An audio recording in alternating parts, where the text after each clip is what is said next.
Bag પહેરીને દોડી રહેલી આ મહિલાએ ચોરી કરી હતી દાગીના ભરેલા પર્સની, જેની કિંમત હતી 9 લાખ રૂપિયા.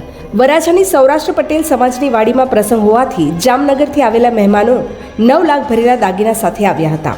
મહિલાએ દાગીના ભરેલું પર્સ બાજુની ખુરશી પર મૂક્યું હતું, જ્યાં આવીને આ મહિલા 9 લાખથી વધુના દાગીના ભરેલું બેગ ચોરીને ભાગી ગઈ હતી, જે સીસીટીવીમાં કેદ થઈ હતી. જેની જાણ વરાછા પોલીસને થતાં પોલીસે સીસીટીવીના આધારે મહિલાની શોધખોળ કરી હતી. પોલીસે સીસીટીવી ફૂટેજ તપાસીને મહિલા સુધી પહોંચી હતી. પોલીસે મહિલાની ધરપકડ કરીને તમામ દાગીના રિકવર કર્યા હતા. દાગીના પરત મળી જતાં પરિવારે વરાછા પોલીસનો આભાર માન્યો હતો.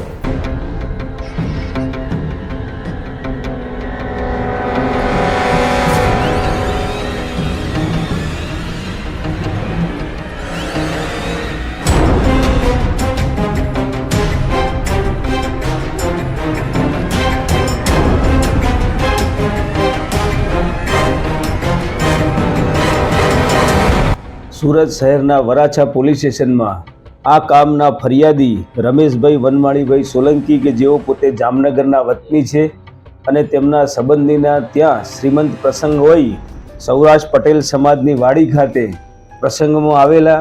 એ દરમિયાન તેમના પરિવારનું એક સોના ચાંદીના દાગીના તેમજ રોકડા રૂપિયા ભરેલું પર્સ એક અજાણી મહિલાએ ચોરી કરી લઈ જવા અંગેની ફરિયાદ વરાછા પોલીસ સ્ટેશનમાં નોંધાવેલ હતી.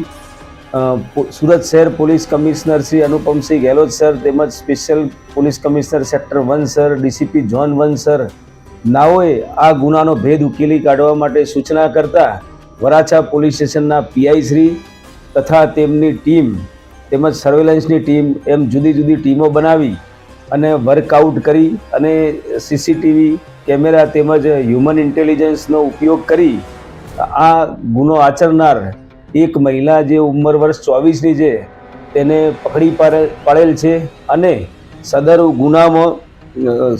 ગુના દરમિયાન આરોપીએ પોતે 2 મોબાઈલ ફોન તેમજ 4 મંગળસૂત્ર, સોનાની મગમાળા તેમજ 4 બંગડીઓ, 2 બુટ્ટીઓ, 2 વીંટી તેમજ રોકડા 1 લાખ રૂપિયા મળી કુલ 9,70,000 જેટલી મત્તાના મુદ્દામાલની ચોરી થયાની ફરિયાદ નોંધાયેલ હતી. તે તમામ મુદ્દામાલ વરાછા પોલીસે હસ્તગત કરેલ છે અને હાલ તપાસ ચાલુ છે.